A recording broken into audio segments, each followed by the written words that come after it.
We have already devoted several evenings to the discussion of the various basic septenaries which constitute the archetype or framework of universal procedure. And it is quite fitting that we should consider among these septenaries the great structure of man's religious conviction. Antiquity regarded religion rather differently from the modern world. We recognize the gradual rise of powerful sectarian groups, and these have had a tendency to obscure man's concept of total faith or of complete religion. In each of the septenaries that we have traced, we have made special emphasis on the fact that these septenaries emerge from their own root or from the first major division in each of the classifications.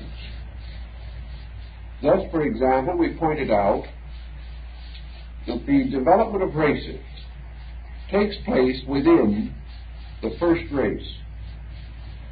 That the first race never vanishes or disappears from the earth, but is gradually, apparently absorbed into the great racial strain and the great racial motion, and ultimately, at the end of the cycle of evolution, re-emerges again in its own totality, so that the seven races are the growth of one race unfolding to experience the total unity of itself.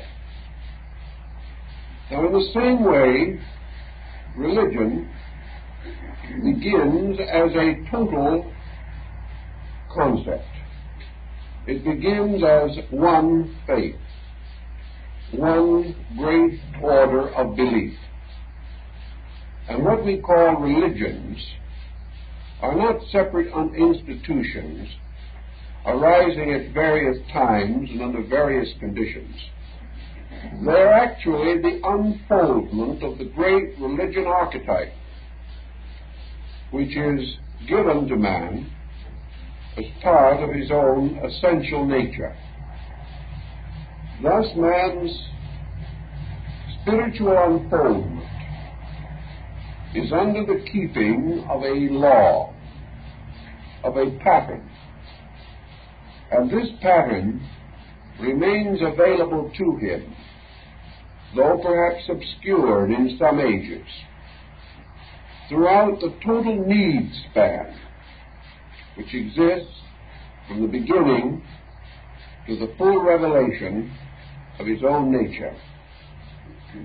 The purpose of religion is not to impose doctrine upon man, but to release truth through man.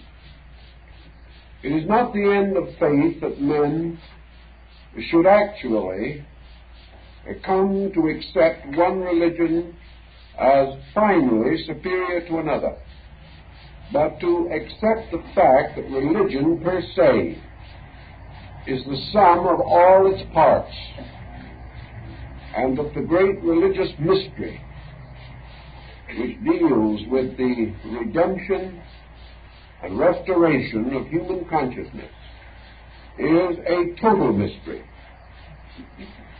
Obviously, this total mystery is not obvious to us because we are not total creatures. We are not yet in full possession of our own faculties, powers, and perceptions. Therefore, having a dimness in our own sight, we see as through a glass darkly. But ultimately, this great revelation of world faith a revelation indistinguishable in its substance from world law and world truth, will have its perfect work and will unfold through the creatures which it has fashioned for the purpose of its own development. In ancient times, religious institutions were termed mysteries. The mystery system, as it was anciently practiced, has virtually disappeared from our world. There are vestiges of it in Asia and the Near East, but it is comparatively unknown to Western man. The mystery system stands for at least two major lines of thought. Those sacred institutions which were developed as state religions, arising with a people, and more or less directing that people's career, its culture, its morality, its ethics. These institutions were racial and national religions. Very often, these religions were limited even to a single area or community. Therefore, there were religions which flourished only in certain cities or towns where the entire population recognized a certain faith, a certain institution, which had been bestowed upon them at the beginning of their history, and which had continued to guide and guard their destinies through the long unfoldment of their peoples. Our early Amerindian religious beliefs fell under this heading. The tribes could not and did not develop sectarianism. They had perhaps several deities, but there was no sense that these deities were in conflict, nor did these deities give rise to separate religious institutions. They gave rise only to certain divisions within the total religious picture. We have very little knowledge of the religious state of man prior to the great periods of enlightenment, which go back as far as the second millennium BC. Before that time, our records are too insecure for dogmatizing. But we do know that 2,000, 3,000, 4,000 years ago, and even somewhat longer, great religious institutions existed. But these institutions occupied the positions of leadership in the total field of the people. Thus, the mystery school was also the college. It was the seminary for the education of the priesthood. It was the hospital and the clinic. It combined within itself practically all of the essential functions of knowledge, and all knowledge was its province. These institutions accepted candidates. Candidates usually selected for their personal ability and for the integrity of their character. These were variously tested, tried, and proven, and after a thorough examination, far more complete than anything we could pass today, these candidates were accepted into the sacred schools. And in these schools, they were given their share or their participation in the common knowledge of their people, the worship of their gods, and the arts and sciences cultivated by that race or group. Those who received such instruction and were duly graduated were themselves persons of extraordinary authority in their societies, regarded, venerated, applauded, and held as semi-divine persons. All of these fragments we know. Earlier than this, we have an inkling of the general concept.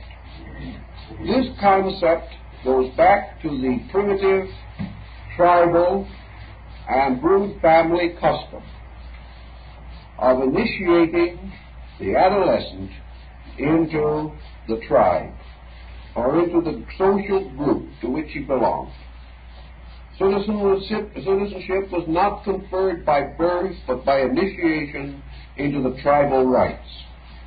As these tribal rites became more complicated and the tribe gave place to the civilization, the culture of the state, these rituals were further amplified until they became a symbolical means of attaining maturity. The individual who passed these mysteries successfully was the true citizen.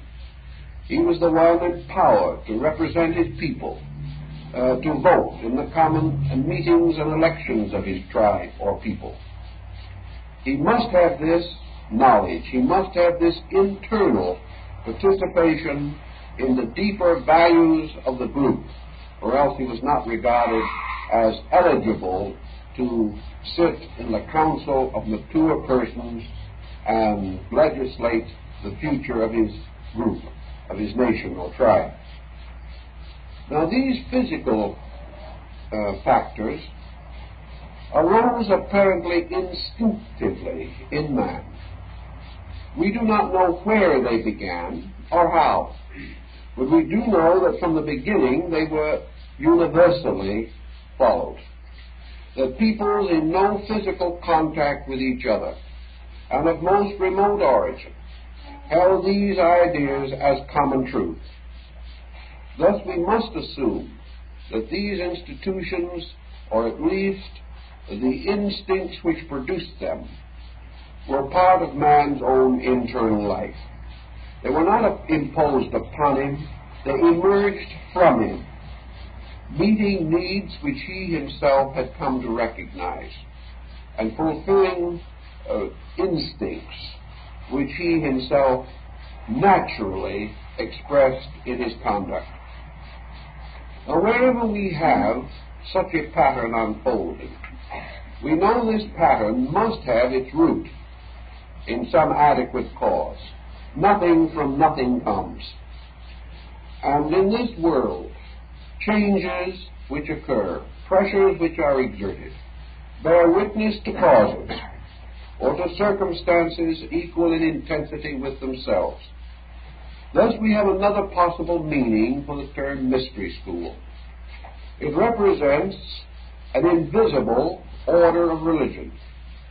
It represents the psychic, spiritual, psychological cause of the religious instinct. It is itself invisible, like the soul of man. But like the soul, it produces visible consequences. And this intangible, from which flow tangible and obvious results or effects, cannot be regarded as less than the effects which it produces. Thus, the tremendous rise of religion in the objective life of man bears witness to the subjective religious fact as part of the universal pattern of existence and of universal law. In the ancient writings and the old teachings about these things, therefore, we see or learn that the religious instinct or the religious concept perhaps can be most easily traced through the unfoldment of human racial evolution, or the racial development and structure of things. In the ancient mystical writings of the Jewish people, we are told that Adam went to school before the fall. We are therefore, from this symbolism, to observe that man, prior to his descent into a material state, while still during the Polarian and Hyperborean epochs, still visibly and physically a species rather than a race, a group of beings suspended above the earth or functioning through sensitized fields of energy, as we previously have described, that these beings, though not aware and not objectively polarized on a material level, still retain their spiritual contact with the great invisible universe around them. In this spiritual state, in this condition of internalization, they were under the instruction and direction of the hierarchs, or the great orders of beings, with whom they were still in kind of contact. And in the old writings we often learn or hear that in these ancient times man, or the pre-Adamite creature, had an internal sharing in the great creative process of the hierarchies. Now the hierarchies are the great orders of beings transcending man and administrating the world under the direction and power of the Logoi, or the great gods. These hierarchies are therefore orders of beings between gods and men, orders whom the Greeks call the heroes, the demigods, or the superhuman beings, the mysterious and wonderful teachers who walk the earth in the dawn of things. These hierarchs probably did not teach in the sense of human souls or beings sitting about and listening to them. The teachment was by way of man's internal contact with the entire order of creation. Thus man could observe the splendor of the spheres and realize that these were not merely globes floating in space or circling the sovereign altar of the sun, but that these were living beings, that these were indeed great angels, planetary or star spirits, and that this whole creation was full of life, full of radiant beings, serving, unfolding the various potencies and potentials which constitute the universe. Man, having this internal vision, could not be ignorant. He therefore could have no unreasonable doubts about providence. In fact, perhaps he could not even be aware of providence. He could not know good or evil. He could only adore that which was, or recognize the sovereignty of things known. And about things known there is no confusion. There is no question, no inconsistency, and no conflict. It is about things not known or not generally obvious that we have difference of opinion. Thus, in this period, where it is said in the ancient Kabbalistic writings that human beings went to school in the University of the Angels, man lived in the presence of causal agencies, revered them, understood them, and accepted them. Therefore, he lived in an experience of participation in a universe of life. He existed in a participation in the total conscious existence of space, as though indeed the heavens opened and the magnificent celestial choirs of Milton were known to him and experienced by him.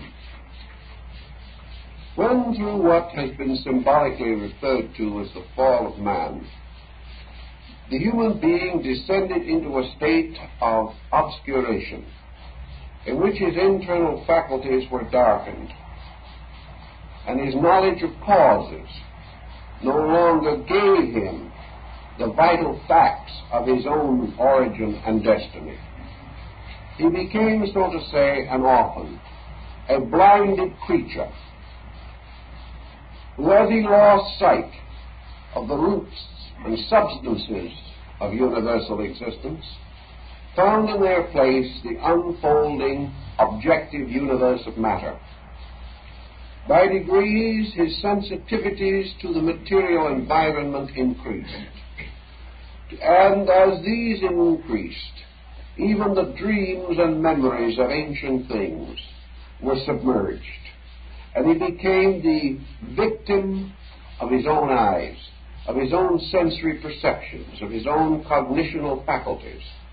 And by slow stages, he oriented himself in a material world and saw around him many things, within him very little. Yet these things which he had known could not cease. His own internal sharing at the beginning of things and in the total inner of himself, his sharing of this vast universe of fact, this absolute reality, this did not die, because nothing dies. Things are only obscured or seem to retire into the deep recesses and fastnesses of unconscious storehouses.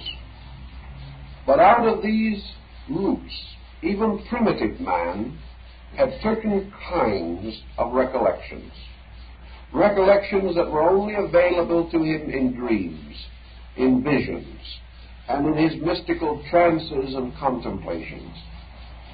He discovered, however, that if he became very quiet, if he became completely detached from the objective interests and concerns that were increasing around him and within him, he still could feel the strange impress of the great seal of universal reality. This is the seal that Rene calls the signatarum rerum, the great signature of things, the great impression. The archetypal reality was still somewhere within himself, but it only came out to him in symbols, and in fragmentary visions, and in dreams, and in distorted pictures, but still this pressure was there. And it was this pressure which gradually forced man to create, to objectify with himself the symbolism of his internal conviction. Thus man, objectively, materially, began to build the structure of his faith. He built it from his own impulses, his own instincts, and his own needs. And there is no question in the world that Ingersoll was in part right when he said that an honest God is the noblest work of man. That man actually created his own gods. He created his own angels and devils. He created the numerous and various sectarianisms which have arisen in his world. But this is only part of the story. Just as primitive mankind first projected from itself the strange, distorted bodies which it was later to occupy, and only when these bodies, rising from the primary eros, or slime of progenital matter, when these bodies reached a certain degree of growth, they were ensouled. And it is the same with the strange mystery of religion. When the symbols and the primitive rites and the crude worships of man gradually refined, gradually took upon themselves an integration of moral and ethical significance, these bodies became ensouled by the great descending order of hierarchs. Thus, in each case, a religion is born. It is born when a belief is ensouled, just as man is born when a body is ensouled. Thus, as man was building upward his dream, a dream which might not have been very different from the Tower of Babel, at the same time, from the invisible world, the great archetypal pattern was also flowing into manifestation. And the union of the archetype with an appropriate form represented an ensoulment, or a coming into life.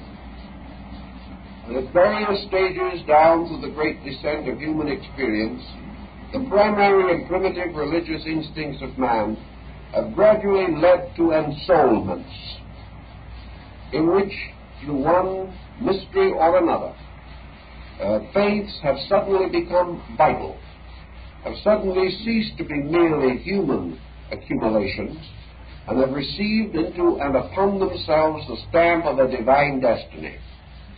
All faiths were not ensouled. Some were too imperfect and died in limbo. Others had but a brief and passing existence. But gradually out of the ruins of some and the struggles of others, there have emerged the great instruments or vehicles in which the power of the hierarchies ultimately came to be embodied, producing religious experience, religious differentiation, religious evolution, and ultimately to produce, as in the race, the final culmination of embodiment, which is the restoration of the absolute identity of life. Now, this problem is long and arduous and difficult, and it does not to serve our purposes particularly well to devote too much time and attention to it. But I think we should realize that the human being, for example, does the same thing in his daily living. Perhaps on religious and philosophical matters he is a little dim. He is not quite sure how important these things are to him. He is exposed to beliefs constantly. He is nominally associated with beliefs.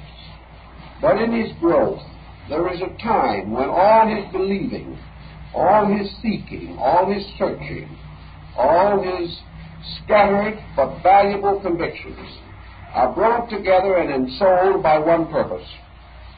Suddenly, what he terms religion becomes a vital living force, binding together all of these elements and becoming a dynamic in his life. This shift from a static to a dynamic spiritual position is really the ensoulment of the religious conviction of the individual. Now, how and when does this occur? As in the universe, it is almost a perpetual process of occurrence. It occurs in many levels according to the spiritual need of the individual.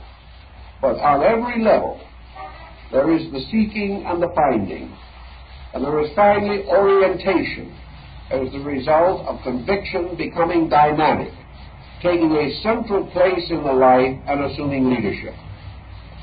Thus, wherever conviction becomes the leader, wherever faith achieves its victory over doubt, wherever the individual moves into some position in which spiritual values become leaders, become dynamics in his character and in his conduct, then he may be said to have brought a union between religion as a universal mystery and religious symbolism as a series of personal experiences.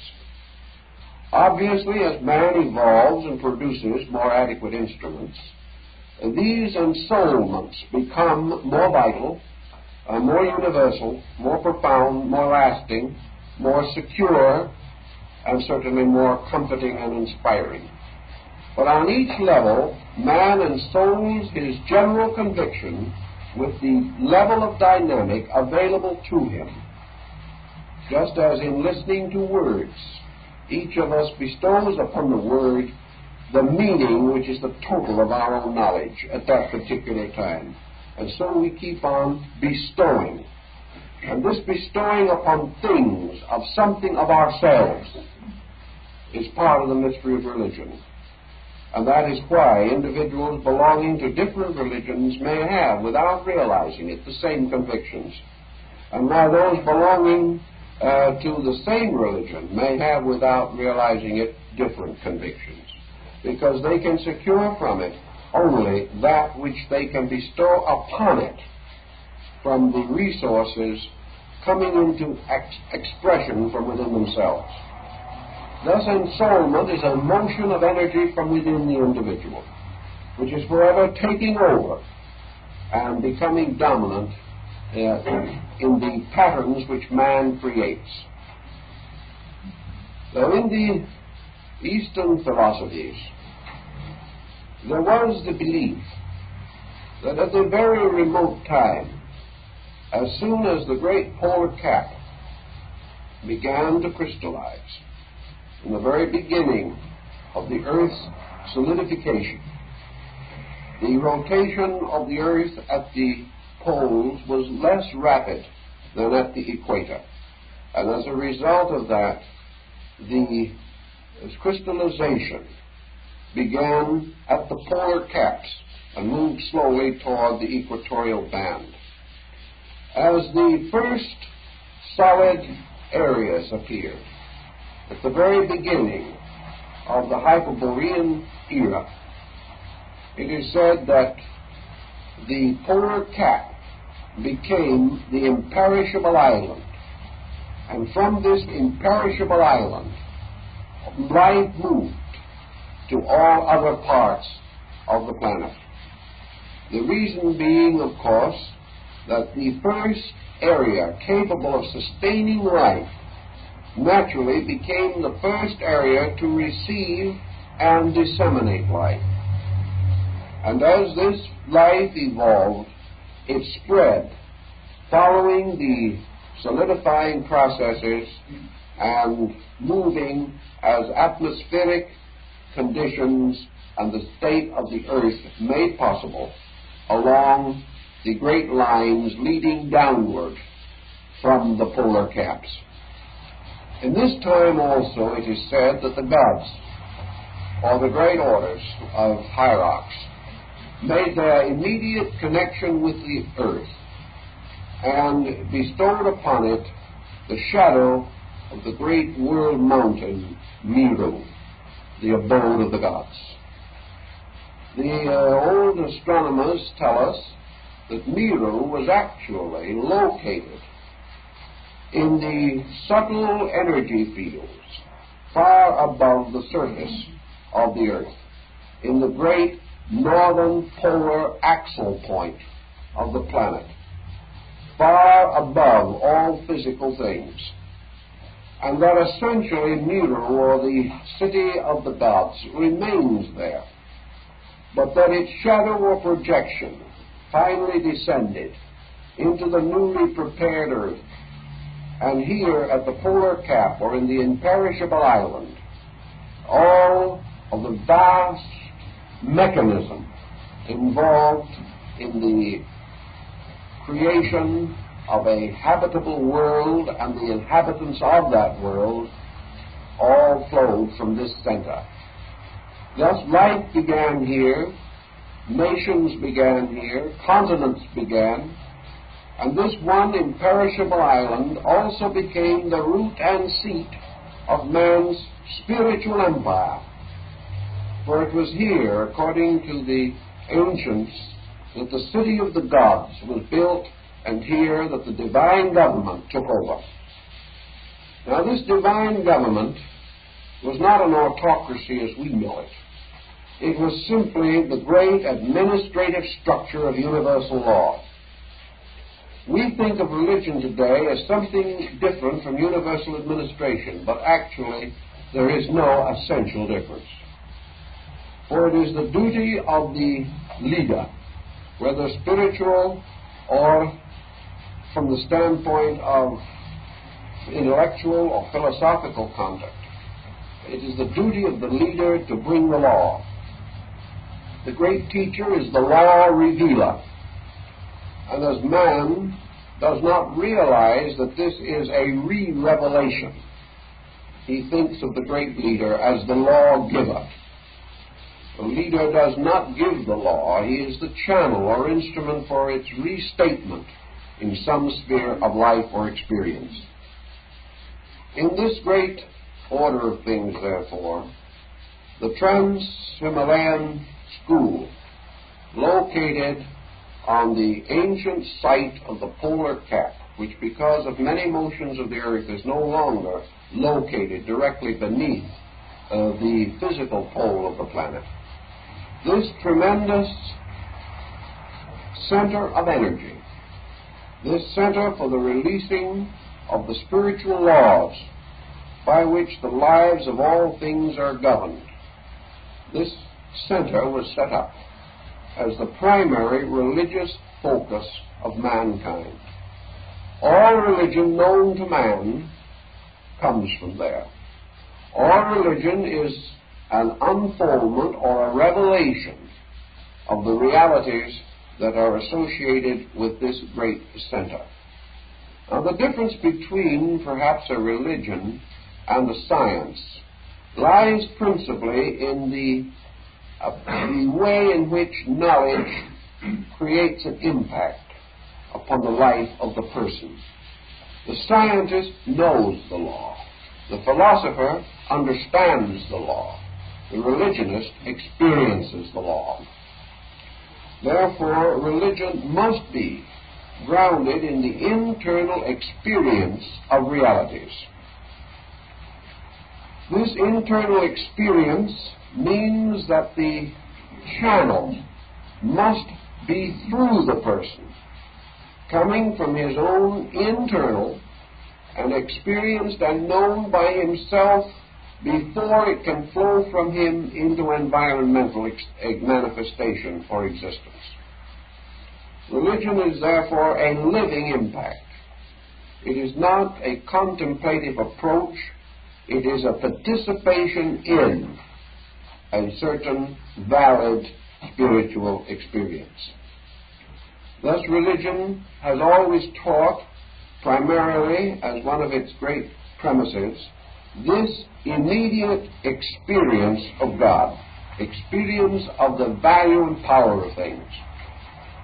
Now, the Greeks in their mythologies, and the Egyptians and the Asiatics also, have shown us under fable and legend, under symbol and myth, the story of the divine power moving into objectivity. For reasons that are absolutely valid in the experience of man, these powers were personified or individualized or symbolized as beings. This does not necessarily mean that these powers were without being, but their being in substance was totally different from man's symbolical effort to depict that being. Zeus in nature certainly did not resemble the statue by Phidias, nor could we say that the true Brahma is identical with the great stone face in the caves of Elephanta in the harbor of Bombay.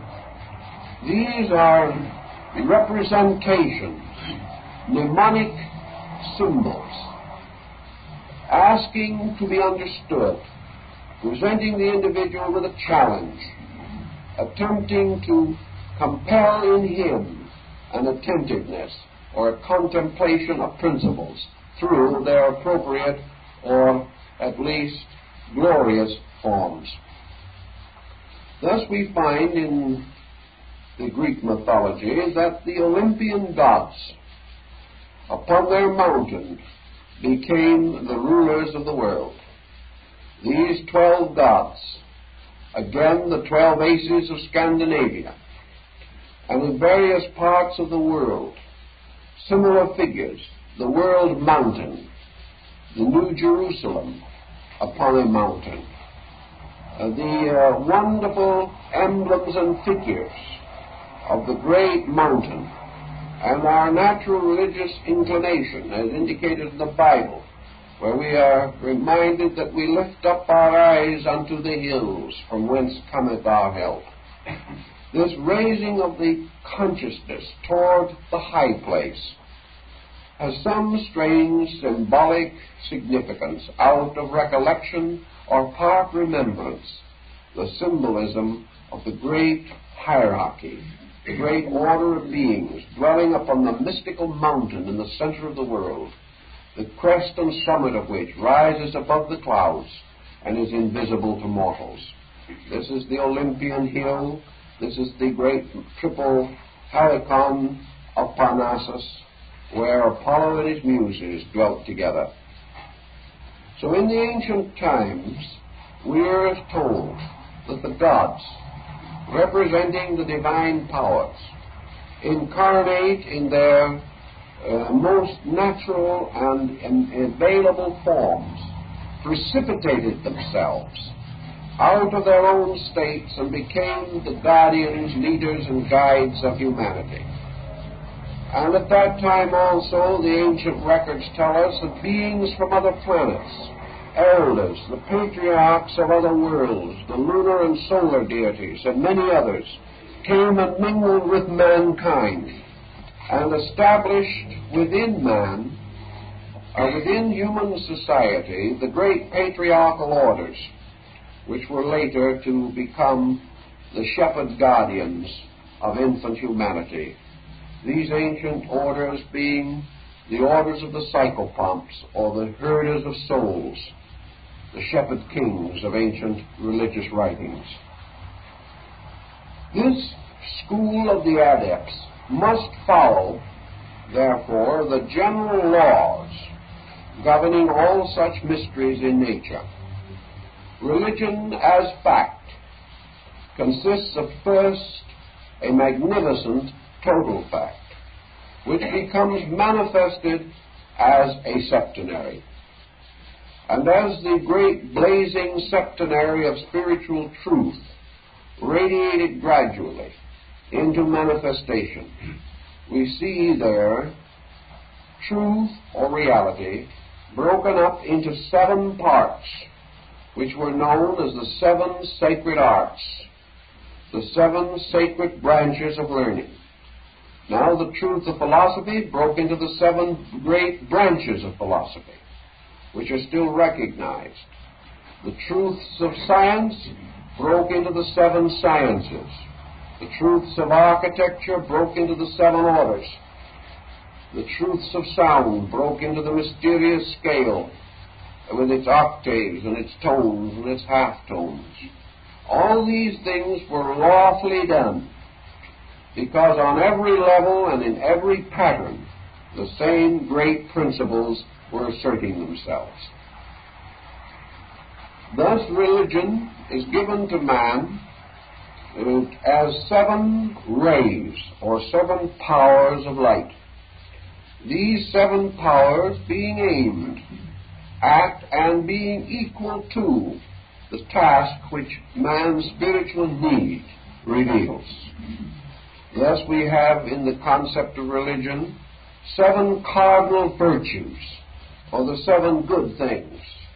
And these are the remedies for the 7 deadly sins, which are the 7 things which are not good. It would follow also that religions would break into manifestation as great patterns in connection with and harmoniously with races. And it is also certain that with each root race, a root religious principle is introduced, because at the beginning of each great cycle of evolution, it is necessary, as the Hindu tells us, for the deity Vishnu to take upon himself the embodiment and to descend into the ocean of time to rescue the Vedas. That is, to restore the law which has been stolen away by ignorance, crystallization, and death. Thus, in each era, in each great epoch, it is necessary for the law to be restored. And in this restoration, the great school moves into manifestation in an orderly and proper manner. And this manifestation we outwardly regard as the coming of a great teacher, but inwardly it is the coming of a reality through man, first through archetypal human beings, through advanced individuals, and later disseminated from and by them, becoming the common property of a collective group. Now, another thing that we have to bear in mind is that this great stream of religion has gone back probably as far as the first differentiation of the human being, and therefore better than 35 million years. And that our own great Aryan faith goes back not less than 1 million years, and that the great Atlantean religious pattern goes back from 4 to 5 million years. Now, we cannot know or conceive of a religion that is that old. In the study of comparative religion, if you take it up seriously, you will discover, however, that records, though not of this age, have been formulated by which we have attempted to distinguish the primary streams of religious descent. For example, one of the great streams is serpent worship. Now, serpent worship has gone through innumerable vicissitudes, but serpent worship in some form, the faith of the Ophites, goes back to a very, very remote time. Another is fire worship, the worship of primordial fire. Another is worship of generation, the worship of the reproductive process in nature. These great roots go far back, and they perhaps come nearer to telling us how these religious concepts descend. Because today, underneath the surface of our religion, these great primaries continue to exist. But we have so overshadowed them with symbolism and with a larger intellectual approach that we no longer recognize that these great basic symbols still lie at the roots of our believing. But the point that we want to particularly make is this. We say there are dead religions, that the religion of Egypt is dead. That is, the religion of classical Egypt. That the religion of Greece is dead. That many great faiths of long ago have vanished away. With these faiths have ceased the gods of Babylon and Chaldea. With these faiths have also vanished the deities of the Near East that were worshipped prior to the coming of the Muslim faith. Everywhere it seems as though old religions have died. Yet actually, no religion has died. Because every religion, having borne its fruit, this fruit ripened and the seed was perfected, and from the seed grew new faiths. But there is an unbroken descent of religion from the earliest experience that we know. And all the religions that we have today are the amplifications of those that are gone. Religions are not separate things, they are growths, they are evolutions, continually proceeding in nature.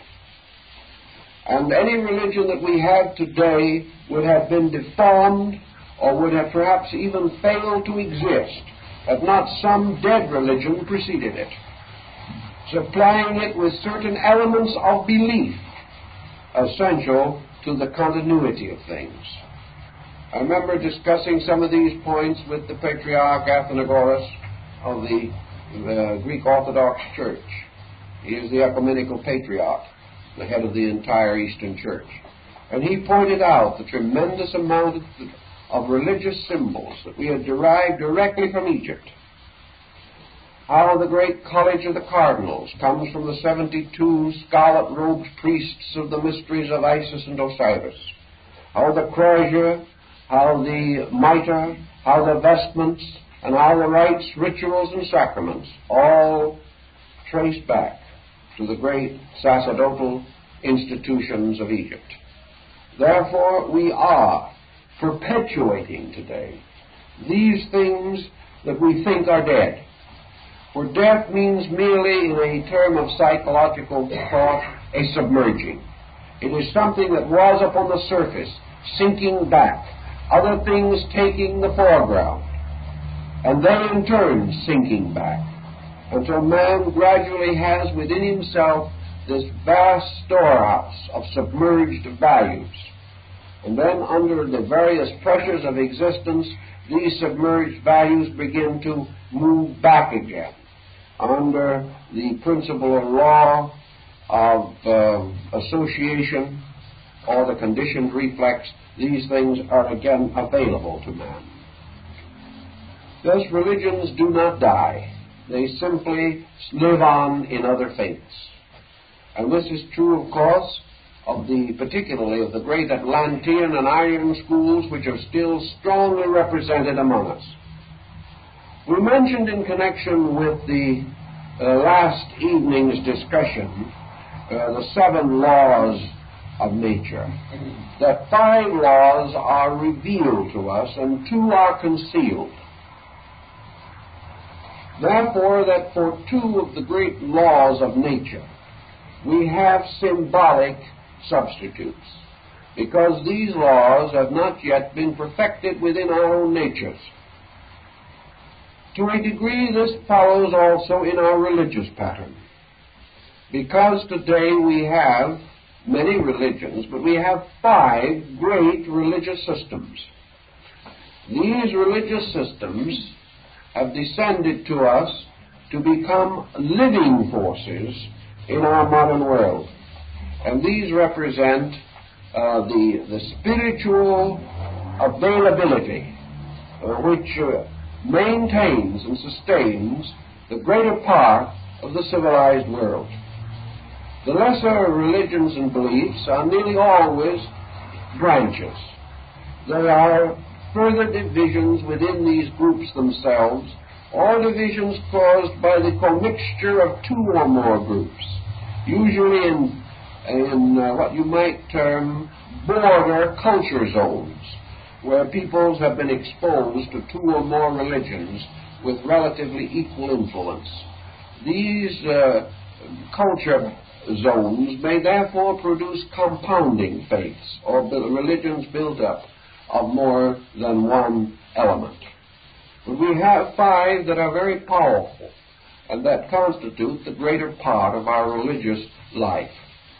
One of these is Hinduism, another Buddhism, a third the religions and philosophies of China, the 4th Muslimism, and the 5th Judeo-Christianity. These constitute the great religious structures of our world. And in some mysterious way, they seem to fulfill the old pattern. For into these, to make them possible, has flowed a tremendous amount of ancient tradition. They are the living witnesses to all that has gone before. Now, some religions are a little ashamed of their own inheritance. They seem to feel that their importance lies upon their isolation, that they must try to kill out or conceal the fact that they have a common spiritual indebtedness. To my mind, this has always been a mistake, because it seems it's a deliberate effort at isolation. And in so doing, the individual, by separating himself voluntarily from the great pattern, closes his eyes and his consciousness to the wholeness of things, and must therefore be penalized by having a fragmentary spiritual existence. This arises from all vestiges of intolerance, and from all comparison, and from this great problem so expressed by the story of the Pharisees, in which the individual says, "I am holier than thou." Actually, all of these faiths are to a measure mutually interdependent, that they have tremendous interspiritual integrities. They have all communicated and transmitted vastly vital messages, and they continue to lead and to guard the peoples of the world. This leaves us 2 divisions which have not yet been clarified.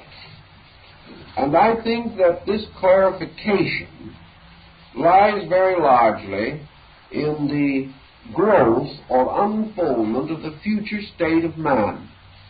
Every great religion in the world has in some degree or in some way anticipated a future dispensation yet to come, a way of life not yet perfect, which is to be fulfilled by some kind either of an avatar or of an embodiment of a superior being, or by means of an achievement by man himself which becomes equivalent to his awakening or his salvation through the increased spiritual availability of truth to himself. Thus the sixth and seventh religions have not yet been fashioned because man himself has not yet perfected them. There is a feeling that many have, and perhaps it is not an unwise feeling, that future religious differentiation within this great racial cycle is in some way dependent upon the rise of the newest instrument which we have in knowledge, namely science. That although today perhaps religion and science are a little better than incompatible in practice, that religion in the future is most likely to arise from the scientific level. Something is happening and will continue to happen.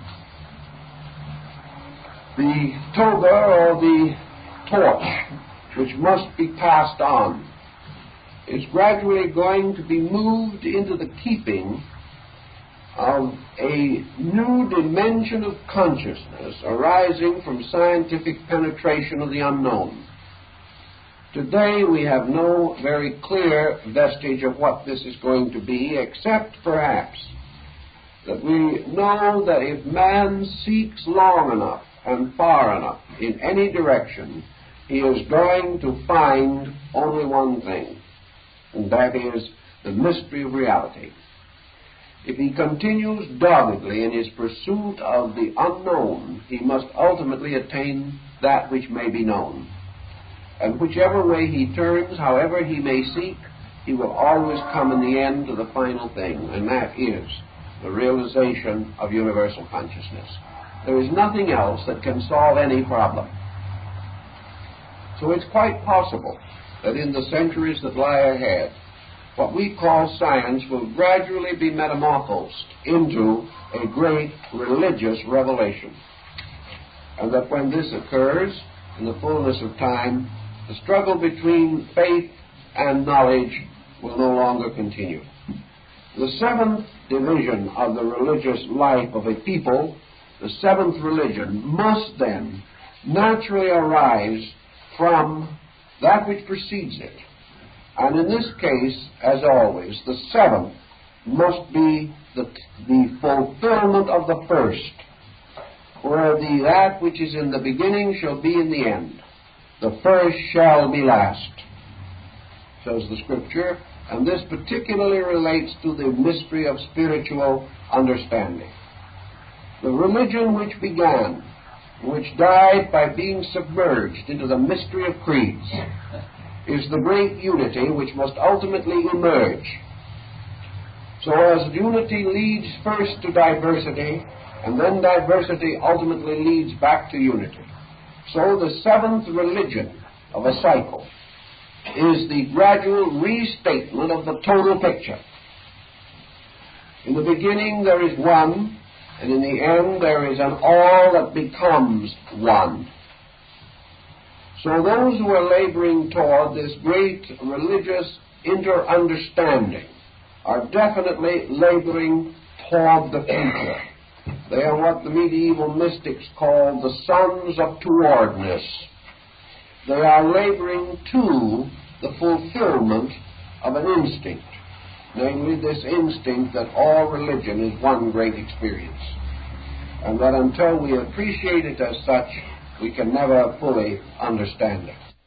And where a beautiful idea has fallen upon evil times and has been used at the expense and to the expense of a great many sincere persons, yet there are facts relating to these things which must or should be known, and therefore we can only remind the individual, the truth seeker, of the importance of his own integrity in the estimation of these values.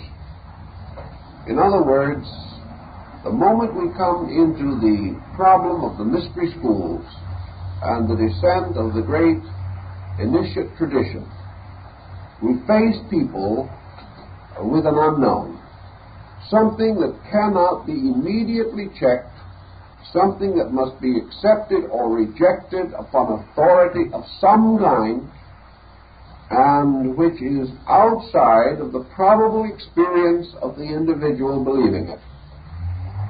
Therefore, we rather advise the Socratic approach to this problem, namely that we are not always impelled irresistibly to experiment with everything we hear about. It should be possible for us to appreciate certain concepts without attempting to force situations in our own lives.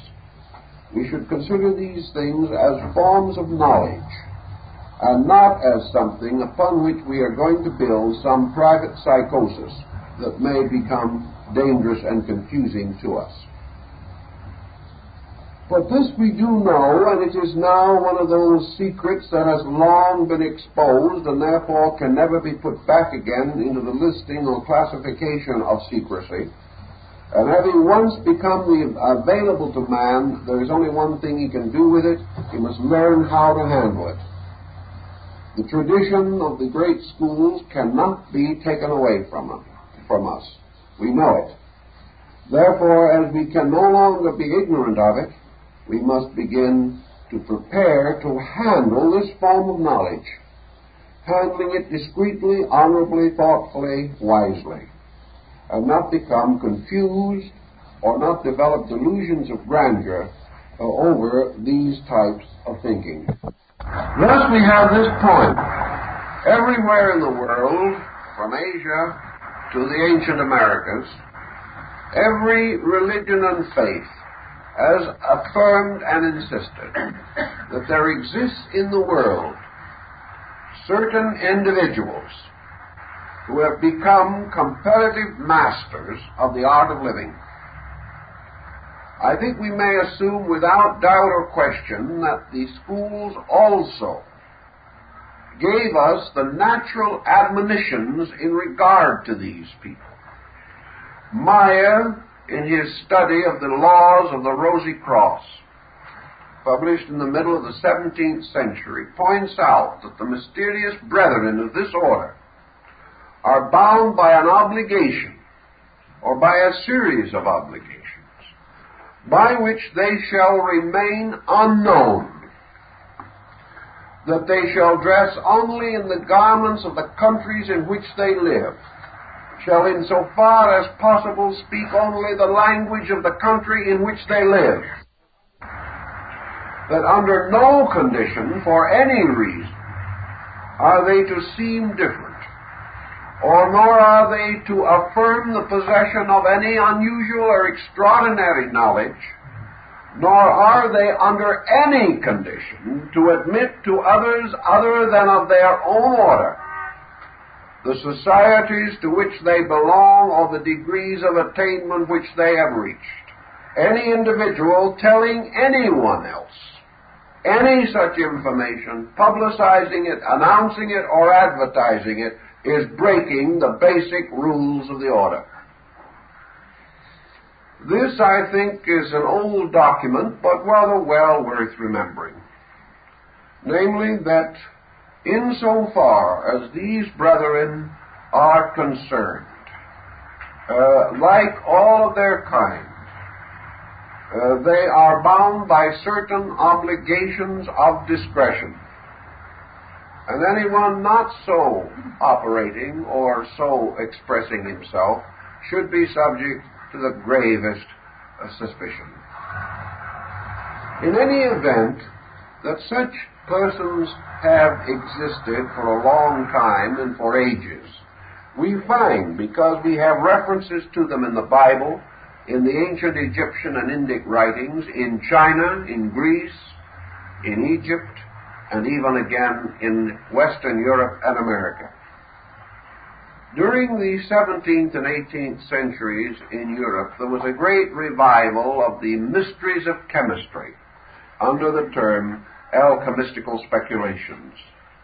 And at this time, the mystic chemists divided themselves into three levels or orders.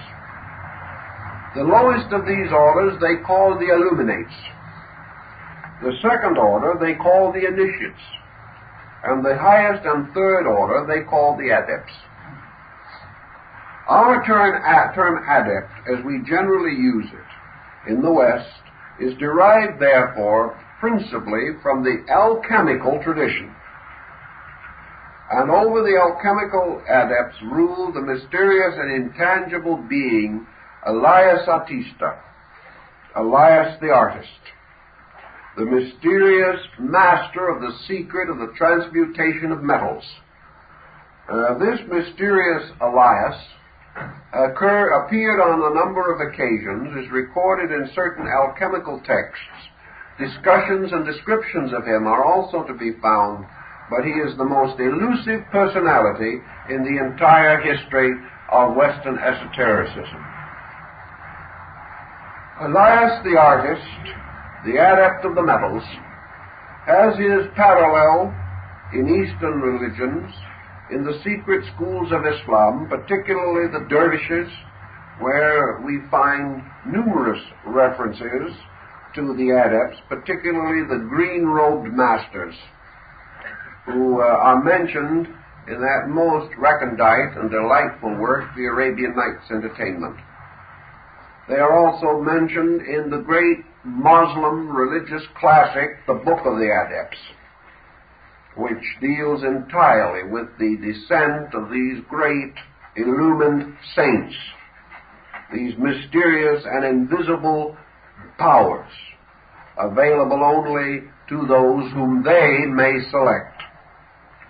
We find similar discussions and similar symbolisms throughout India with its strange and elusive doctrine of Mahatmas and Rishis. We find the same in the Arhats of Buddhism, also in the mysterious mystics of Tibet. The same doctrine appears in China in the ancient ones who are called the mountain people. And their symbol is a compound of two Chinese glyphs, one representing mountain and the other representing man. These are the mountain people, the ones who have retired from the world to live in the mountain of the wise, and they also are engaged in alchemical experiments and in the practice of yogic and tantric disciplines. Now, these strange and mysterious people, we find them among the Eskimos, among the shamans of Mongolia. We find them down in the South Sea Islands, among the various tribes of Africa. Wherever man has gradually integrated a concept of religion, he has also integrated a recognition of the mysterious ones, the olds and the trues of American Indian lore and mysticism. The mysterious gods, the Manadus, who walk with men. Always there has been the supernatural visitor, the being who is different, but who may come and spend a day under our roof and go on again, and we shall never hear of him any more. The wandering ones who come to answer prayer, or who come to perform certain rites. Down, for instance, in New Mexico, there is a little church, and in this church there is a curious staircase, which perhaps is one of the most remarkable bits of carpentry that has ever been my privilege to see. In this little church there was no room for a congregation, and at the same time a flight of stairs leading into the choir loft. If they had had the stairs in, there was no room for the people. The church was so small. So the church prayed that there might be some way to get into the choir loft without removing the congregation. One day a man with a box of tools came along, dressed in a white coat and trousers, and he said, "I believe you folks need a staircase." And they said, "Yes, we certainly do, but how did you know?" Well, he said, "I just find out about these things." So he built a staircase that is a perfect spiral without support. Every part of it linked together without even so much as a nail. And this staircase twists in a perfect circle up into the choir loft and has no supports for any part of the spiral. Yet it is perfectly secure and perfectly good. And when they asked him what they owed him for the staircase, he said nothing. And when he left a little note behind him. He said, "With the compliments of Joseph the carpenter." And no one ever found out who he was, where he came from, and no one else ever saw him again. Well, if that had happened 300 years ago in Europe, it would have been regarded as probable that one of these strange, wandering persons who knew so much and whom no one knew was responsible for a thing like that. Even today, we haven't got a right good offhand explanation, but we don't approach it in quite that way. But in any event, religion is always rich with these stories. Stories which affect persons many times so essentially reputable and so distinctively realistic that it is hard for us to completely ignore them. A story such as that of the Count Saint-Germain and his place in European life and thought, and of numerous arhats and religious leaders of Asia. These beings we cannot completely deny. I remember talking with a very venerable old Indian mystic in Calcutta, and he said, "You know, ever since the British have been here, they have been trying to tell us there were no such things as Mahatmas. And all we can do is smile and say, someday there will be no such things as British." In other words, the fact remains that these things have never been shifted by education or culture as we know it, because these experiences come too close to the personal life of the individual. And in the old teaching, the belief was that what we call the spiritual government of the world was entrusted to an order of human beings rooted in a divine pattern and led by powers superior to man, functioning through mortal beings, and that this government actually held the entire earth in a spiritual equilibrium. That this government consisted essentially and basically of a complete astronomical theory. That the great government of the world, or of the adepts, the mystery schools, is according to universal existence itself. This government was said originally to be the source of the idea of the 12 mysterious powers that sit together around the mysterious Siege Perilous, around the Holy Table.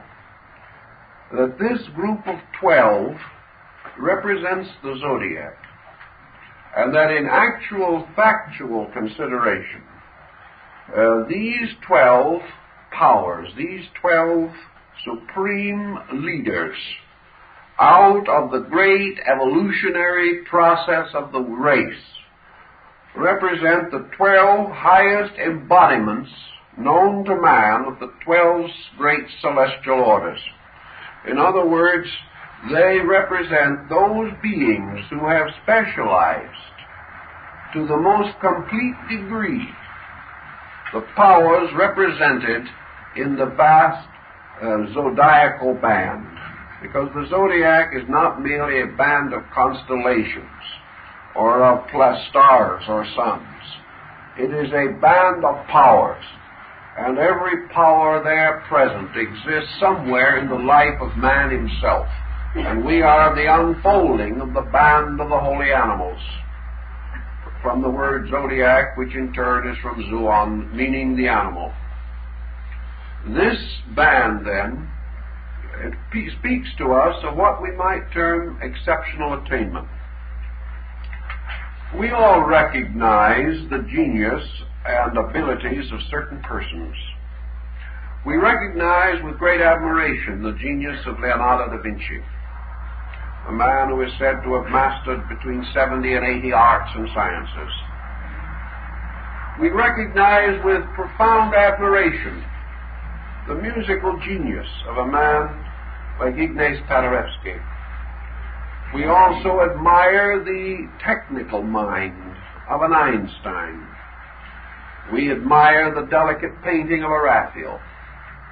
And we know that perhaps there is truth in the words that Stradivarius said when asked how he made his violins and why. He said God made Antonio to make violins, and there was just nothing more you could say about it. But we know that in every field of endeavor there is excellence. Then we know that below that there are relative degrees of excellence, perfection, and imperfection. There will be always some singers who have fair voices, others who have good voices, a few who have fine voices, but only a very few who have great voices. And that these great voices are a combination of gift and effort. That the gift in all probability corresponds to evolutionary bestowal out of the past, and effort is the skill, the wisdom, and the courage to develop that which already is. But these persons who have excelled greatly, we honor. And we honor them in every field in which that excellence is visible to us. Is it therefore unreasonable to assume that there may be excellences in fields not readily visible to us? After all, the greatest art in all the world is the art of perfecting the internal resources and potentials of the self. The greatest of all sciences is the science of the service of mankind. That is, a service based upon total enlightenment. As there are persons in many degrees of understanding, there must be some who are of understanding beyond our own. Just as there must be people who can write on a typewriter faster than we can, or who can paint a better picture than we can. The individual, therefore, who constitutes the adept idea, or whom we associate with it, is the individual who has made the greatest attainment out of past living and present achievement of the absolute art of universal existence. The art or science of the revelation through the individual of as much of the total potential as he can possibly release. This is the Muslim approach to the problem. For to them, these mysterious adepts are actually only our brethren who have become perfect in essential things, while we have been content to be perfect in non-essential things. We have been willing to believe that if we could fly higher into the stratosphere than anyone else, it was an accomplishment. They take the attitude that the individual who attains or achieves the greatest degree of internal integration is the person who has made the greatest accomplishment. Unfortunately, those less integrated can hardly recognize such an achievement, but we can always recognize, at least for the sound, when a plane goes through the sound barrier. This is a spectacular achievement, but we are not trained to recognize the most spectacular thing of all, and that is the individual who stands as an example of the greatest unfoldment of the life, power, and consciousness potential in man. So the adept becomes the symbol of simply one who knows more about the mystery of life itself, who has therefore become an expert, who is therefore a master of the keys of transmutation and regeneration. The individual who is the elder brother, the natural leader, the teacher, the guardian, and the guide of those less informed than himself. And because his state of being informed is genuine, and he is not merely an intellectual, and because his growth has depended upon a magnificent clarification of values, we know that the adept initiate teacher is always dedicated to those things which are real and beyond the power of flattery or ulterior motive as we know them. So all over the world we have recognized the existence of these beings. And we have said that they live upon or in the suburbs of heaven and are the messengers of the Generalissimo of the world. That they are therefore the servants of the great King, those who ride forth upon their swift steeds carrying the banners of Shambhala. They are the keepers of the battlements of light. And while we may or may not ever see them, know them, or recognize them, the whole world, in its deepest religious conviction, believes them to exist and is able to advance a kind of proving, a form of evidence that is acceptable to those who are willing to consider it, namely that the individual who wishes to prove this for himself must become capable in himself of recognizing this degree of advancement when he beholds it. And until he himself knows it, he will never know whether anyone else possesses it or not. Up to that time, he must only accept or reject upon the basis of his own intellectual attainments.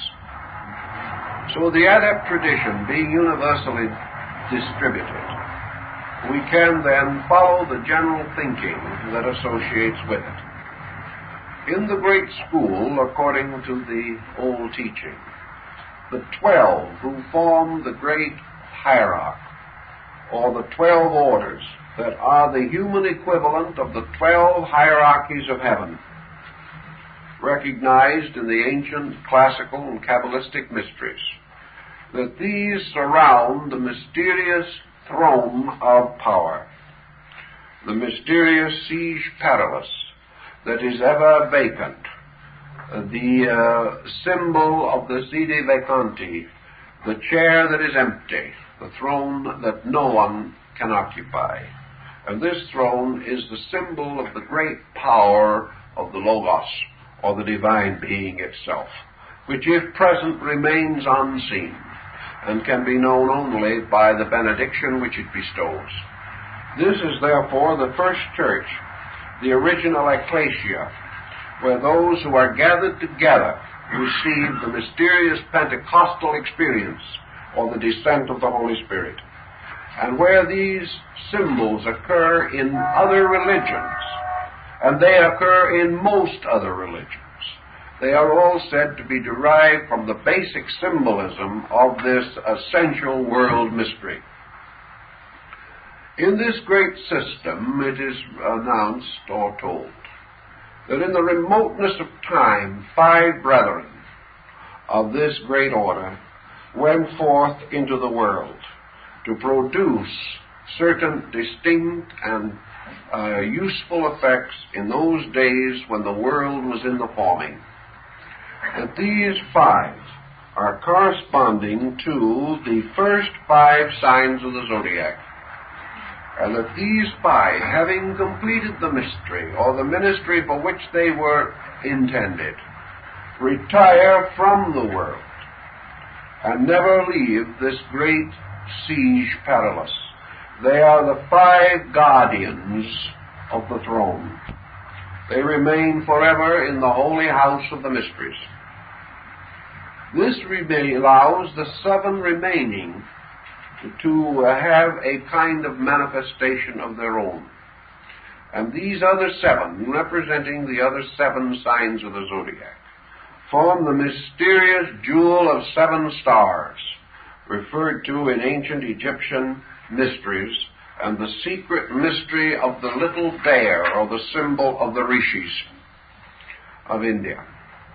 The 7 who become the star ones, the great light ones, the blazing, the shining, from which our word rishi would come. These are the 7 mysterious internal planets, or symbols of the 7 powers of the soul, over which these beings have attained their peculiar virtue or achievement. These in turn become part of an order of manifestation in which already 5 of these mysterious beings or powers have formed their schools, or have sent forth from themselves their orders and their hierarchs of teachers. The other 2 await, like the 6th and 7th Buddha, for the time which shall be with us in the great day. In other words, in the time which is next, or in the time which shall come in the fullness of things. Each of these schools, the 5 that have come forth into manifestation, and are Dhyana Buddhas, each of these 5 immediately surrounds itself with an order of 12. Each of these, in turn, is divided into 5 who remain with the teacher and 7 who go out. And of each of those 7s, 2 have not gone out. In turn, this cycle surrounds itself again, each of these with 12, and each of those in turn with 12, until the order descends 12 times. And the mysterious formula of the 144,000 of the redeemed is the mathematical formula of 12 times. And as you go into it, you realize that just as the number 3 plus 3 is also symbolically either 6 or 33 or 33, so your 12 has the same method of projection symbolically. In any way we wish to look at it, these also constitute the mystery of the redeemed, the mysterious power of the ones who are saved. And the 72 of a school are taken as the elders who are selected from the tribes of Israel. In the tabernacle mysteries, the entire formula is repeated on another level. Wherever the number 72 appears, it has to do again with these hierarchies.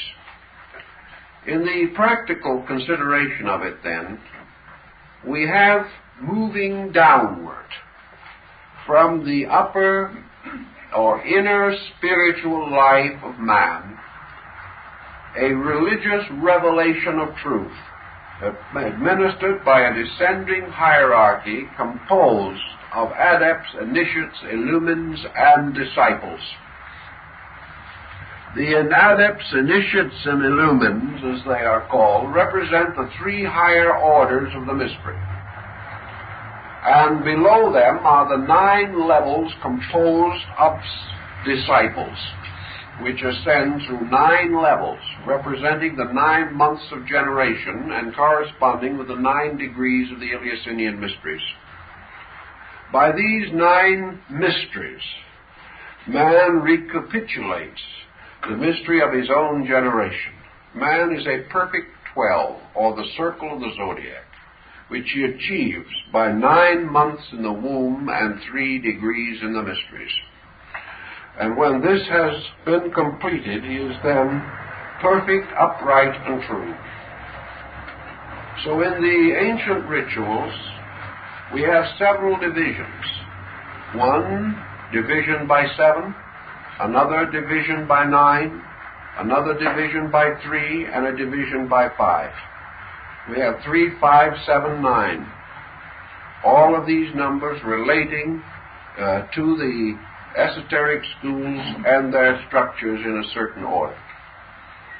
After the thought has come to our attention, and we consider it with some reality of reflection, we therefore see that the ancient law which we referred to in connection with the planets again reasserts itself. The hierarchs represent a descending power moving through their initiate teachers. Humanity growing upward is represented by the chelas and disciples who ascend step by step under their gurus and teachers until we begin to understand why the gurus were called in India in old time the gates. Each of the teacher is a gate leading through himself to something that is beyond himself, and fortunate is that teacher whose disciple excels him. That is something that is, again, hard for us to think in the Western world, where it is very important for the competition of excellence, that somebody excels somebody, but that no one shall excel us.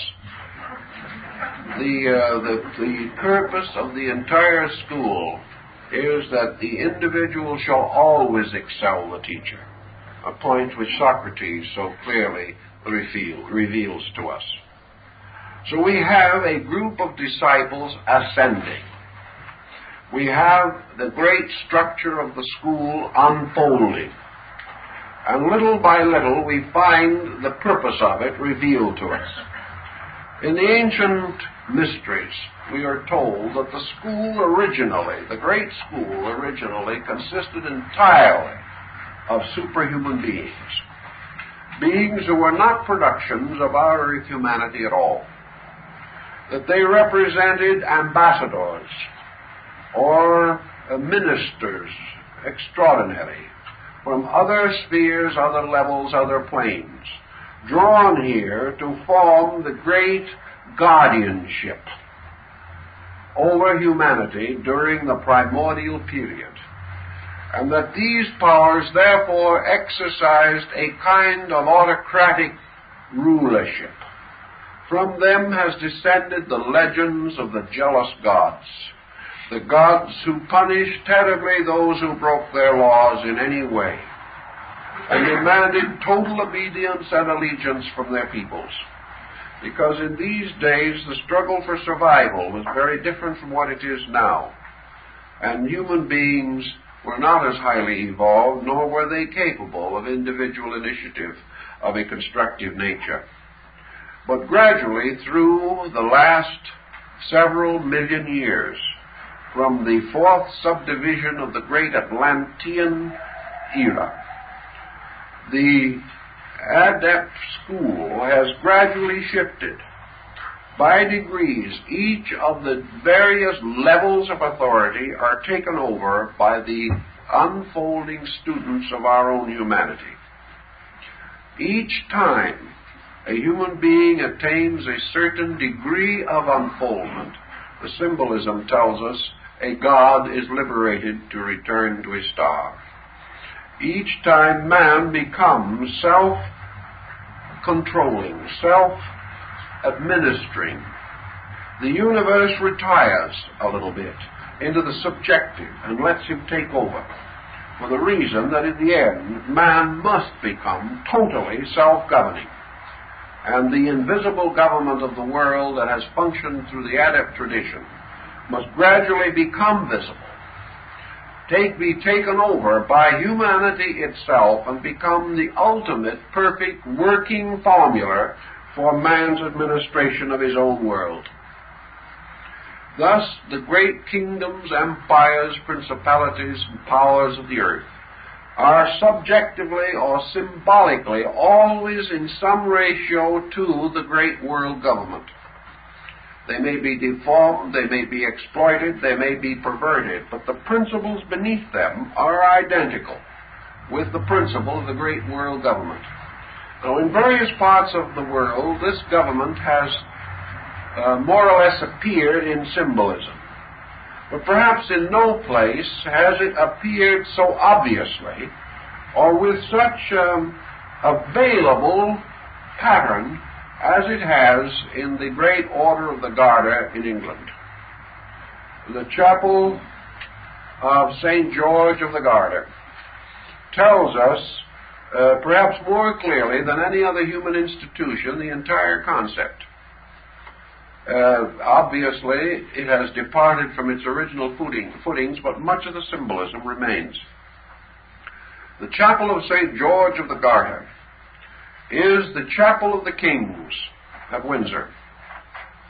It is here that in the ancient time the knights of the Garter met, and even under comparatively recent time.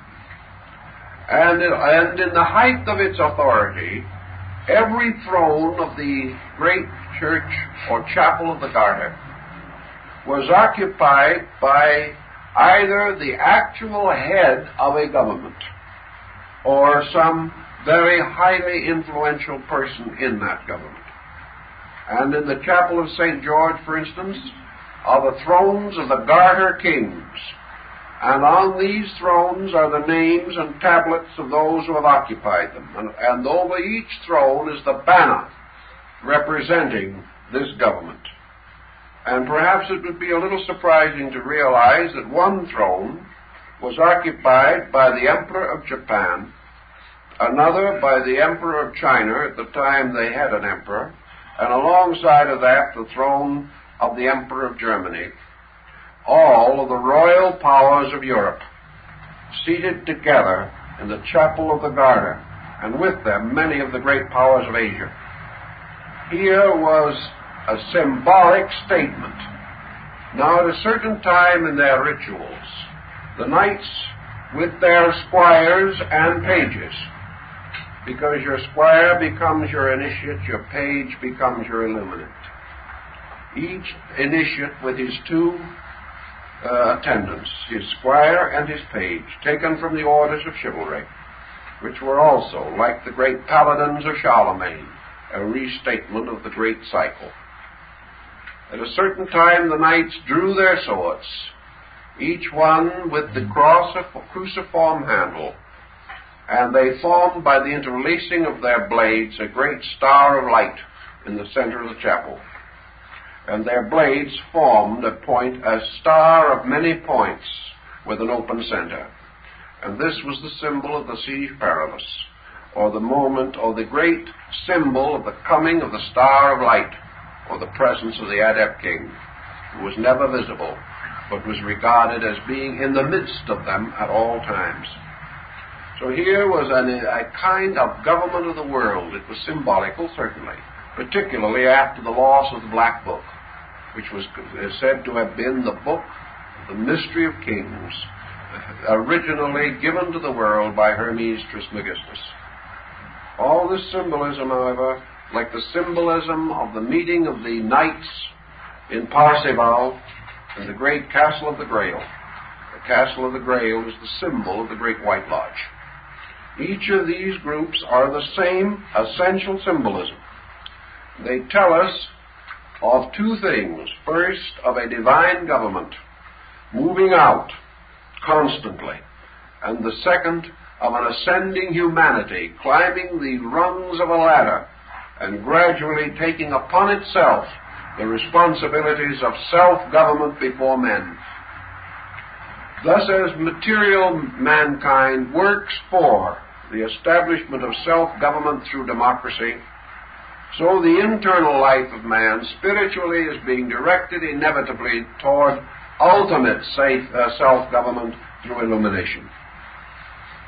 Thus, the entire school, the hierarchy, is built upon this double interlacing pattern, the pattern of man growing upward and gradually taking upon himself the responsibilities for his own conduct.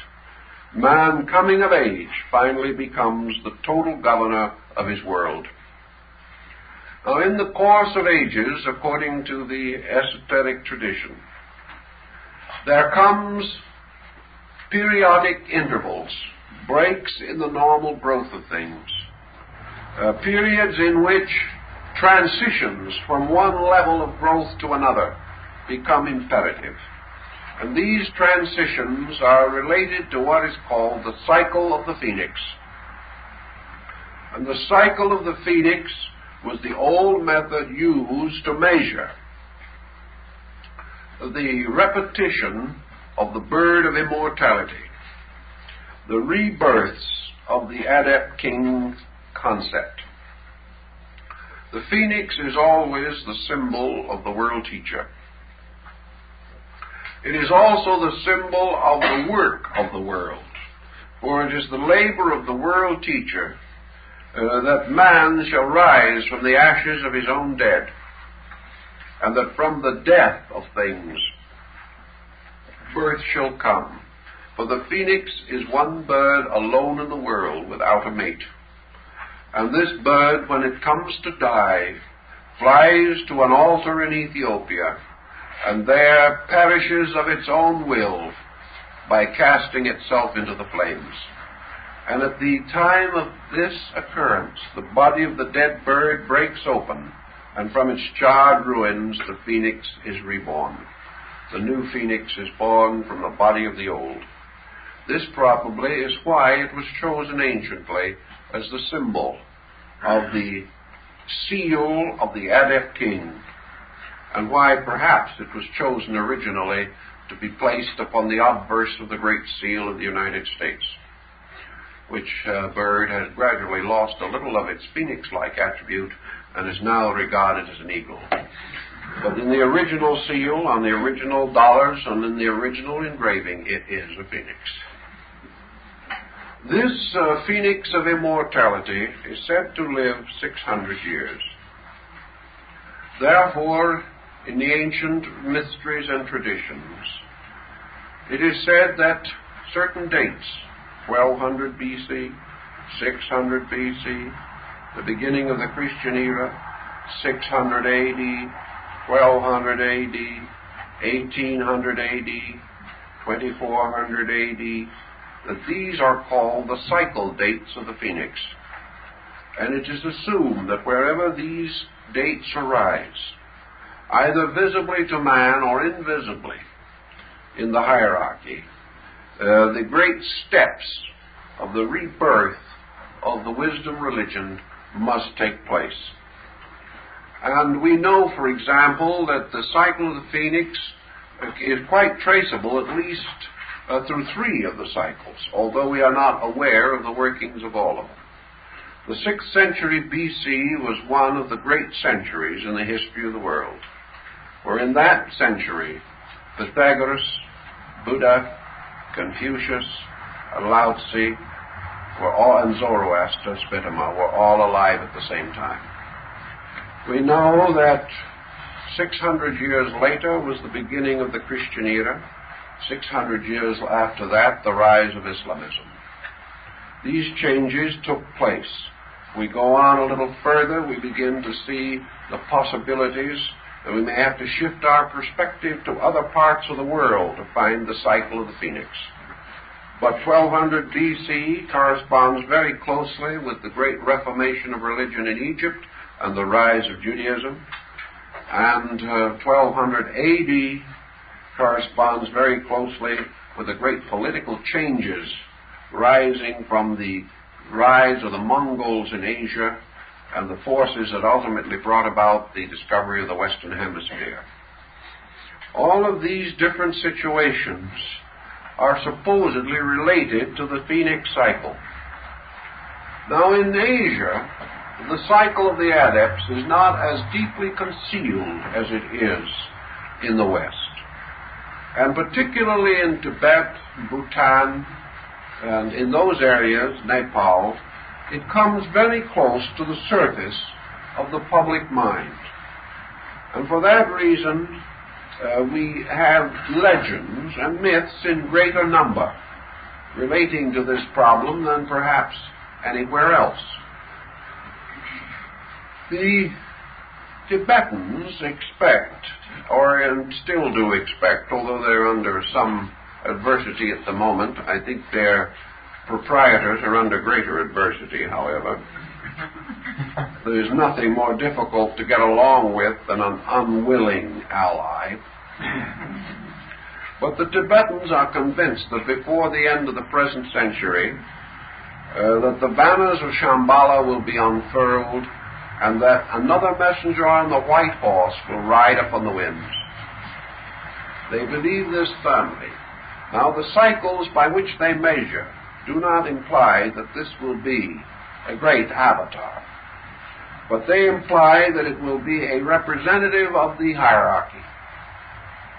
They also believe that the hierarchy will continue to operate through its selected schools of disciples and will press forward outwardly into some manifestation, not as an order, but as a series of conditions set up in society for the attainment of certain ends. The mystery schools affirmed that their servants were not always known even to the servant himself, that the school operated in three ways upon society. First, by sending a messenger. Secondly, by selecting someone in society and entrusting them with the message. And third, simply using, without conscious knowledge, a selected person in a critical situation and bringing the knowledge through to him by an instinctive or intuitive pressure which he himself did not know. Therefore, the concept in Tibet has been for some time that the avatar that is to come is not going to be a person moving upon the surface of things, but the continual flowing of internals, and that the great Maitreya, the Lord who is to come, the next great Buddha of the Asiatic northern system, is not going to appear as a teacher, for the reason that we can no longer function in this way, but that the Maitreya comes through a pressure exerted upon the psychic life of the world, namely that it will come through the increasing soul vehicle of mankind. Through evolution, through growth, and through dedication, humanity is growing and is developing. We don't realize this sometimes when we look around us and it looks pretty dismal. But actually, when studied from the standpoint of the invisible life of things, the world is better than it has ever been. It is better because more people are dreaming a little nearer to the truth. More human beings are hoping, creating, feeling than ever before. And while a few dynamic and difficult problems face us, the whole soul of the race is richer than it has ever been. And as this soul power of the race itself grows, it becomes available. It becomes the living Merkaba, or the chariot of the Archangel Michael. It becomes a wheel truly filled with eyes upon which rides the King of the world. Therefore, actually, this psychic field, which is available to all men, and which sustains the psychic life of the world, constitutes an ever more available field for the dissemination of psychic patterns.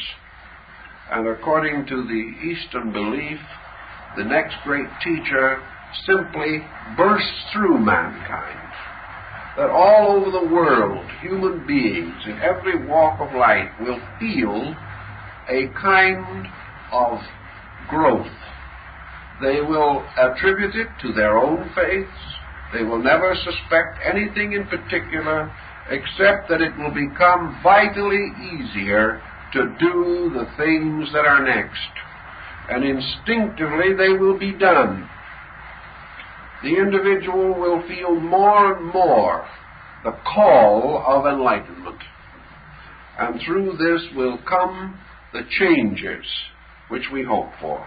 One will be attributed to one person, one will be attributed to a new law. Someone else will say, and somehow we were lucky enough to get a better administration this time. No one will know what it is. But when the hour comes, when the great Lord of Shambhala places his feet upon the earth, things will move from within themselves, not to some idyllic perfection, but to the next great thing that must be done. Now, the next thing, certainly, that has to be done is to fulfill the purpose of the fifth sub-race to which we belong. And the fulfillment of this purpose and the consummation of it, so that the next great racial motion can begin within it, is that we have to solve the great problem of the Aryas. We have to come a little closer to the purpose for which we were created. And that is, in our case, the rescuing of the mind from the obvious. We have got to begin to recognize the creative dimensions of the mind. And gradually the science of conscious adjustment to value must be intensified. Man must develop the bridge between objectivity and subjectivity, because if he does not, he is locked in the objective and the obvious for all time. So to build this bridge, we must fulfill the admonition of our remote ancestors, man, know thyself. So the next great move, according to the tradition, is that man will begin to experience the unfoldment of internal faculties of apperception. That things that to us are now strange and mysterious will be of increasing frequency as the psychic field of man releases them, and that the time will come not too far in the distance when we shall begin to live with roots in conviction and the ability to internally experience the fact of an internal life. That we shall consciously recognize our own dignity as beings, and that out of that dignity recognition, out of this valuation of things, must come a total reorganization of civilization. For this reorganization can only come from the individual who is no longer able to accept the thing as it is now. And the only thing that can change him is the increasing dimension of his own consciousness. Therefore, the next sensory perception must come. And with each sensory perception, the total slate of man is changed. Everything that was is no longer enough. Therefore, man, using the faculties that he possesses, must live according to them. And as these faculties give him greater depth penetration, he must live according to this penetration. He can live no other way. So the great school, advancing its purposes, takes things that were once hidden except from the few, and tells us that the visions of the prophets, the mysterious reveries of the saints, and the great mystical experiences of the avatars, that all these things are the heraldings of powers ultimately available to all men, and that every human being has within himself the necessary potential by which he can come to the living experience of his own spiritual fact, his own need, his own universal reality. As each level of this is achieved, the adept king, the symbol of the divine intercession, the adept king is able to retire one of his ministers from the objective to the subjective, releasing these powers that took the oath of servitude.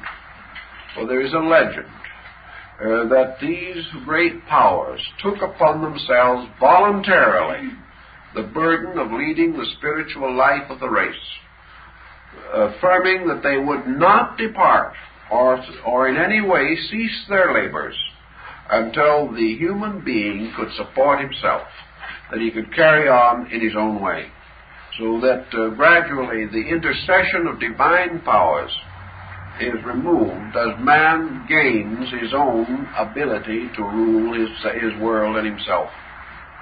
But the power by which he does it is the divine power in him. It is therefore his direct availability that makes intercession no longer necessary. And this concept is leading toward the ultimate state of the great Vedic revelation. the great faith of the race, the great faith of the Aryas, is that the law, the tremendous revelation that was given to the race 1,000,000 years ago in the great mysteries of the Trans-Himavat, that this revelation would ultimately bring man to his own emancipation. Know the truth, and the truth shall make you free. And that freedom in this sense means self-responsibility as contrasted to guidance by paternal or patriarchal orders. So that man, finally coming into the fullness of his religion, brings it from heaven to earth, brings it from the invisible to the visible, and establishes here the great empire according to the law. When the human being has achieved his full understanding of the cosmic procedure, he will create a material way of government, of administration, of life, of education, of culture, and of growth, which is patterned exactly from the celestial law, so that ultimately the laws of heaven shall be made manifest upon the earth. And when man understands the internal universe, he will run the external universe according to its rules. And in so doing, he will create the empire that shall endure. He will create the way of life that cannot die, because it is a manifestation of an eternal life itself. As he corrects these various errors, he will perfect his own systems, until finally he will have available to him the direct stream of his own religion. He will bring it to maturity, and in its maturity it will become the great leader of his life. When that has been accomplished, the invisible temple will be visible in the world. The religions will become the servants of religion itself, and all the faiths of men will recognize their servitude to the eternal faith itself. And in this time we will have reconciliation, not because men are tolerant, but because truth itself is one. And when this is internally experienced, patience is no longer necessary in confusion. So ultimately, in the seventh division, the one law must be brought together. Science, religion, philosophy must be reunited, and religion must find that its 7 rays, or its 7 parts, are merely the prismatic appearances of its one light. Man, having experienced these things, will understand the great mystery of faith as an experience within himself. He will then discover that, whether he knew it or not, that each human being belongs to one of the 7 colors, that he is part of these colors of good and evil, that each human soul, in the beginning of its great pilgrimage, came forth from one of the 7 rays, and that therefore he returns home along his ray, and that therefore he has a specialized existence, but that this existence, though specialized, is compatible with all other existence, and that any 7 persons uniting, one belonging to each ray, forms the perfect jewel, and that these rays are not combative or competitive, but represent the 7 powers of God, in turn the projections of the 7 laws of nature, in turn the mastery of the 7 arts and sciences, and still further extension, the consciousness of the 7 mysteries of religion. Thus the human being, finding his own road and his own path, finds that it leads to the total unity, but each individual will ultimately return to his home, to his place in universal consciousness, along the rays from which he came forth in the beginning. These rays are the guardian angels of religious philosophy. And having returned home, he finds again that he is united with all things. So along the 7 paths he returns to the great house, and there he is joined by the 5 who never will come forth, and together they celebrate the mysterious cosmic Eucharist, the symbol of the participation in the total life of the world. All these mysteries belong essentially to the secret school tradition. Fragments have come out in all religions, but the total